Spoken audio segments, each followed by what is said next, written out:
Hello everyone. इस video में हम डिस्कस करेंगे advantages and limitation of audit. Advantages of audit.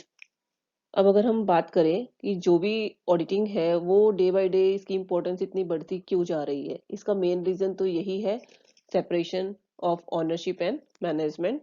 अब जो कंपनी है उसका मैनेजमेंट ओनर्स के द्वारा नहीं किया जा रहा होता, क्योंकि जो माइनॉरिटी शेयर होल्डर्स है वो तो क्या डिफरेंट एरियाज में रह रहे होते हैं, तो उनके लिए पॉसिबल ही नहीं होता कि वो एक कंपनी को मैनेज करे। और वो इसके बिहाफ पर किसको अपॉइंट करते हैं, खुद के बिहाफ पर बोर्ड ऑफ डायरेक्टर्स को, और फर्दर मैनेजमेंट को अपॉइंट किया जाता है। तो वो अब उनको पता कैसे चलेगा कि जो कंपनी है उसकी एक्चुअल पोजीशन क्या है, तो इसके लिए वो अकाउंट्स को ऑडिट करवाते हैं। और कंपनीज के लिए मैंडेटरी भी है अकाउंट्स को ऑडिट करवाना। लेकिन ये नहीं है कि सिर्फ अब जो लार्ज स्केल के जो बिजनेस है वही अपने अकाउंट्स को ऑडिट करवाते हैं, या जिनके लिए मैंडेटरी है वो ऑडिट करवा रहे हैं। ऑडिटिंग की जो इम्पोर्टेंस है वो डे बाय डे बढ़ती जा रही है, और जिनके लिए मैंडेटरी नहीं है वो बिजनेस ऑर्गेनाइजेशन भी क्या कर रहे हैं, अपने अकाउंट्स को ऑडिट करवाते हैं। अब ऑडिटिंग करवाने से बेनिफिट क्या होता है?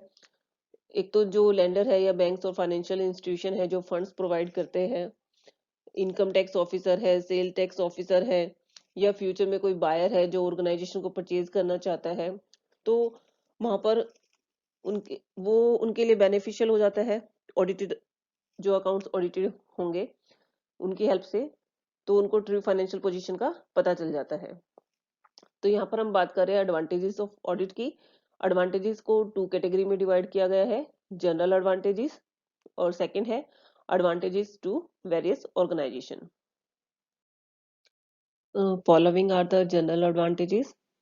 Knowledge of the actual position of the business. अब जब अकाउंट्स को ऑडिट करवाया जा रहा है तो इससे ओनर जो है बिजनेस का, उसको अपने बिजनेस की एक्चुअल पोजीशन के बारे में पता चल जाता है। प्रॉफिट एंड लॉस अकाउंट और बैलेंस शीट ट्रू और फाइनेंशियल फेयर फाइनेंशियल पोजीशन को शो कर रहे हैं या नहीं कर रहे। सेकंड है detection of fraud and errors. अब जब ऑडिटिंग किया जा रहा है तो ऑडिटर क्या करेगा, कंप्लीटली ऑडिट करता है जो भी अकाउंट्स बने होते हैं, तो इससे उसको फ्रॉड और एरर जो भी कमिट किए गए हैं वो सामने आ जाते हैं।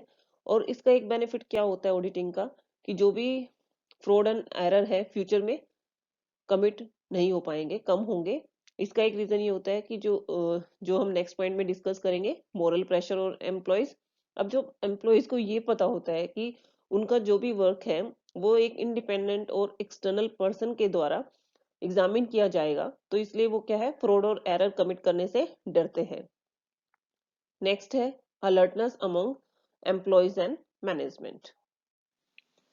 इसमें जो एम्प्लॉयज है वो डिसिप्लिन में रहते हैं और बेटर पॉलिसीज एंड प्रोसीजर को अडॉप्ट करते हैं, और वो अपना जो वर्क है वो शेड्यूल के अकॉर्डिंग कंप्लीट करते हैं।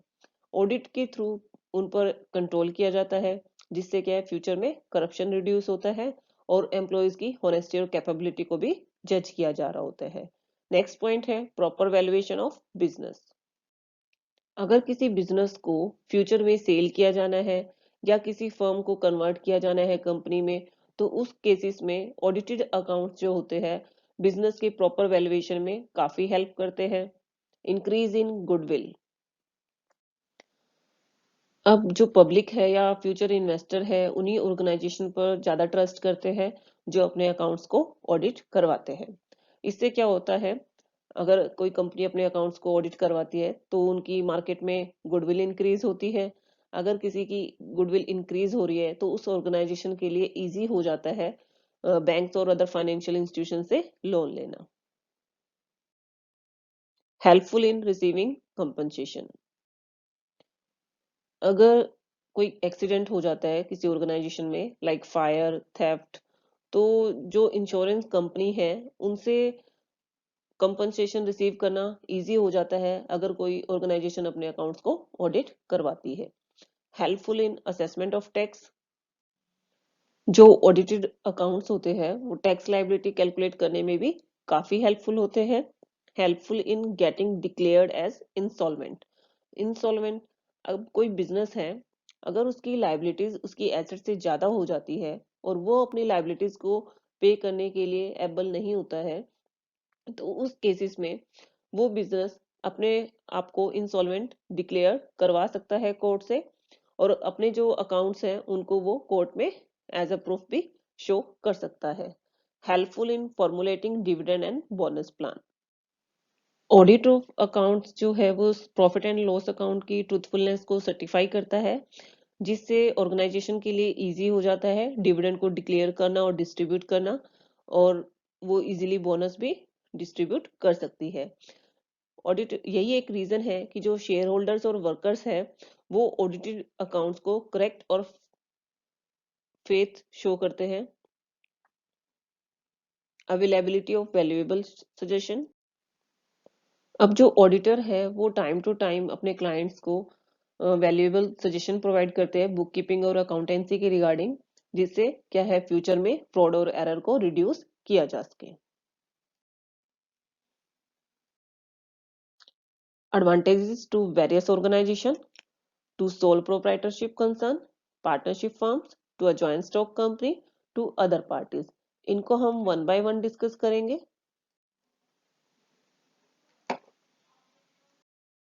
To sole proprietorship concern, proof in court. अगर बिजनेस में कोई डिस्प्यूट हो जाता है तो उस केसेस में जो ऑडिटेड अकाउंट्स की रिपोर्ट है उनको कोर्ट में एज अ एविडेंस भी शो किया जा सकता है। नेक्स्ट है helpful in conversion of business into partnership.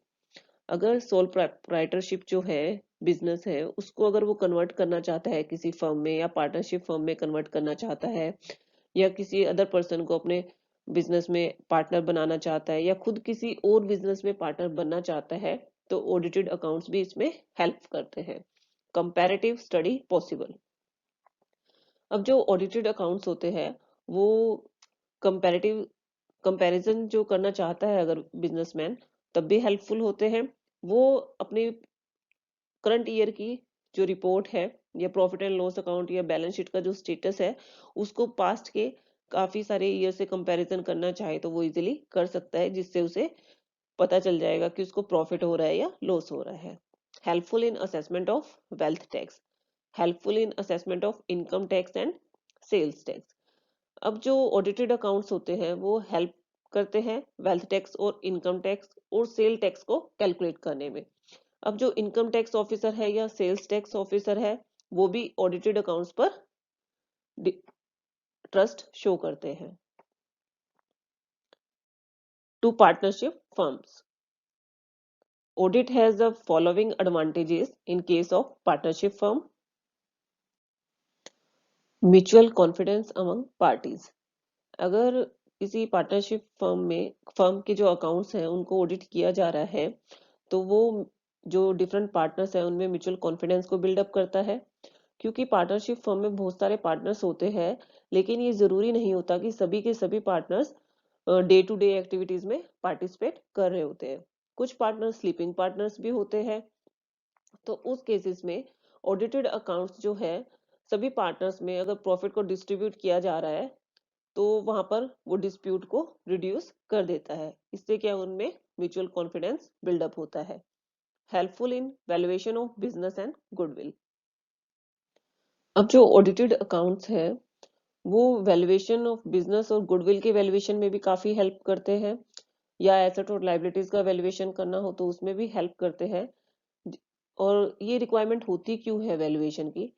जब भी कोई न्यू पार्टनर बिजनेस में एंटर कर रहा हो, या कोई पार्टनर रिटायर हो रहा हो, या किसी पार्टनर की डेथ हो जाती है, तो उस केसेस में बिजनेस का जो वैल्यूएशन है वो ऑडिटेड अकाउंट्स के बेसिस पर किया जा सकता है। नेक्स्ट है पीसफुल सेटलमेंट ऑफ अकाउंट्स। अब जब पार्टनरशिप फर्म का डेजोल्यूशन होने जा रहा है तो उस केसेस में जो भी पार्टनरशिप फर्म की एसेट एंड लाइबिलिटीज है वो सभी पार्टनर में इजीली डिस्ट्रीब्यूट हो जाती है पीसफुल मैनर में on the basis of audited accounts. To a joint stock company. अब जो जॉइंट स्टॉक कंपनी है उसको जनरल एडवांटेज के अलावा और कौन कौन सी एडवांटेज हो सकती है अकाउंट्स को ऑडिट करवाने से? फर्स्ट है confidence among share holders in management. अभी हमने बताया जो कंपनी है उसका मैनेजमेंट डिफरेंट पर्सन कर रहे होते हैं, एक्चुअल ओनर जो है उनके हाथ में नहीं होता है। तो अगर उनको जो भी अकाउंट्स कंपनी में क्या हो रहा है, कंपनी की एक्चुअल पोजीशन क्या है, तो ये शेयर होल्डर्स को कैसे पता चलेगा? जब कोई एक्सटर्नल पर्सन अकाउंट्स को ऑडिट करता है। तो ऑडिटेड अकाउंट्स के बेसिस पर ही शेयर होल्डर्स का मैनेजमेंट में जो कॉन्फिडेंस है वो बिल्डअप होता है। इजी अवेलेबिलिटी ऑफ इन्वेस्टमेंट, और ऑडिटेड अकाउंट्स के बेसिस पर ही कोई भी कंपनी है उसकी मार्केट में गुडविल अच्छी बनती है, जिससे उसके लिए फंड्स को रेज करना इजी हो जाता है। अब कोई भी कंपनी है वो फंड्स को कैसे रेज करती है? आईपीओ लेके आएगी। IPO stands for initial public offering. IPO के थ्रू कर सकती है या फिर डिबेंचर इशू कर सकती है। अब पब्लिक भी उसी कंपनी में अपना पैसा लगाएगी जिसकी मार्केट में गुडविल अच्छी हो। नेक्स्ट है helpful in declaration of dividend.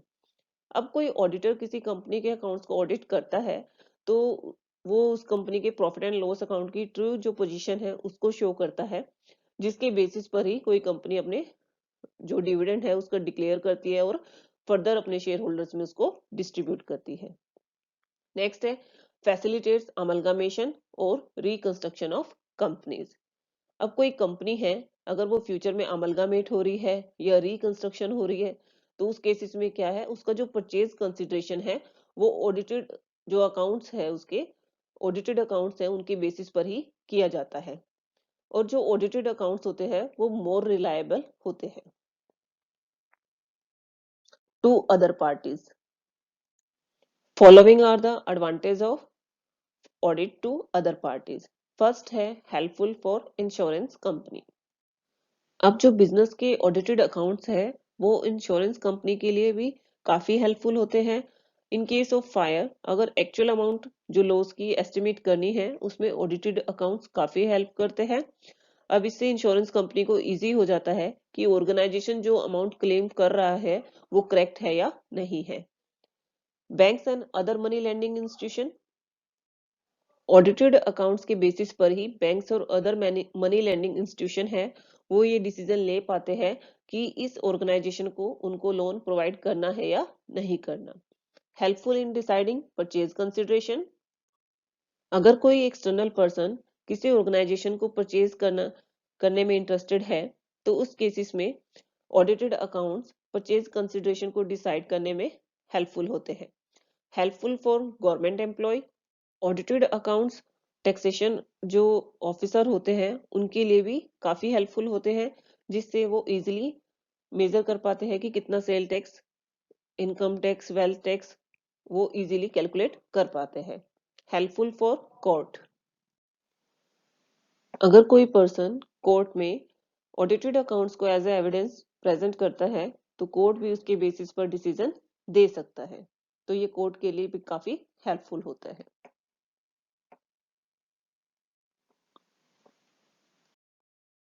अब कोई ऑर्गेनाइजेशन है उसका खुद का इंटरनल चेक सिस्टम है, तो वहां पर अगर ऑडिटर उनके वर्क से सेटिस्फाई हो जाता है, तो वो टेस्ट चेकिंग के बेस पर जो अकाउंट्स की एक्यूरेसी है उसको सर्टिफाई कर देता है।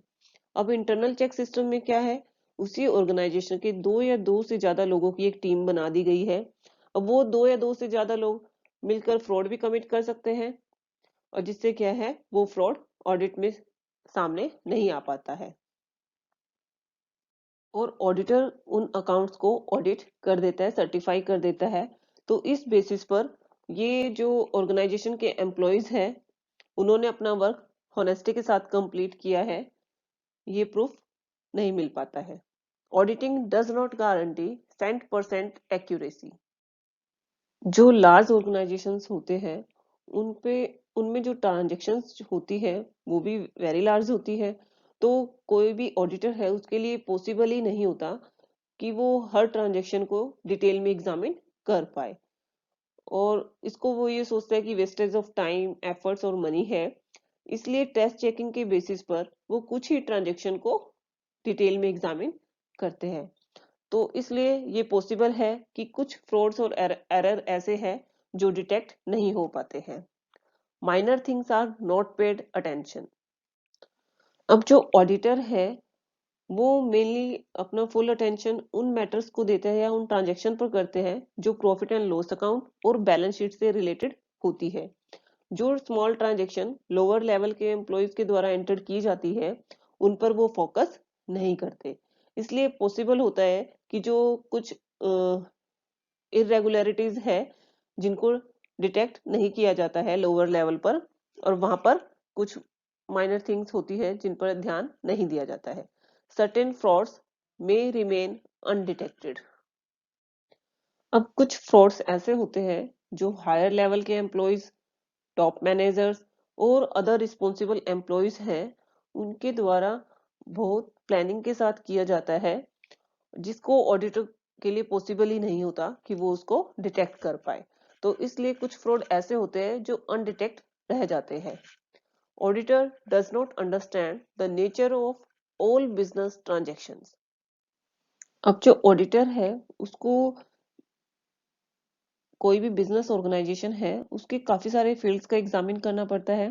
तो उसके लिए ये नेसेसरी नहीं होता कि वो ईच और एवरी ट्रांजेक्शन है उसके नेचर को समझे। तो जो भी ट्रांजेक्शन वो एग्जामिन कर रहा होता है उनको लीगल पॉइंट ऑफ व्यू से एग्जामिन कर रहा होता है, अप्रोप्रिएटनेस के पॉइंट ऑफ व्यू से एग्जामिन नहीं करता है। Auditor merely express his opinion. Auditor अपनी ओपिनियन को एक्सप्रेस कर रहा होता है किसी भी ऑर्गेनाइजेशन के अकाउंट्स को एग्जामिन करने के बाद। वो प्रॉफिट एंड लॉस अकाउंट और बैलेंस शीट को करेक्ट शो कर रहा होता है, लेकिन उस पर जो प्रॉफिट एंड लॉस अकाउंट और बैलेंस शीट है वो उन पर अपनी सिर्फ ओपिनियन दे रहा होता है कि ये करेक्ट है। तो इसका मतलब ये नहीं है कि इसमें कोई फ्रॉड और इरेगुलरिटी नहीं है। हो भी सकती है, क्योंकि ऑडिटर भी एक ह्यूमन है और ह्यूमन जो पर्सन होते हैं उनसे मिस्टेक हो सकती है। Auditor does not enjoy practical freedom. Auditor जो है वो एक इंडिपेंडेंट पर्सन होता है। उसकी rights, duties and responsibilities clearly specified है कंपनीज एक्ट 2013 में। लेकिन फिर भी जो कंपनी का मैनेजमेंट है वो मोस्टली क्या है, अपने जो पर्सन होते हैं, अपने जो नॉन पर्सन होते हैं उनको कंपनी में ऑडिटर अपॉइंट करते हैं, जिससे क्या है, ऑडिटर जो है वो मैनेजमेंट से इन्फ्लुएंस्ड होता है और वो कंप्लीटली इंडिपेंडेंट एग्जामिनेशन उस कंपनी का कर ही नहीं पाता है। इसलिए उसी बेसिस पर वो अपनी रिपोर्ट देता है। Thank you.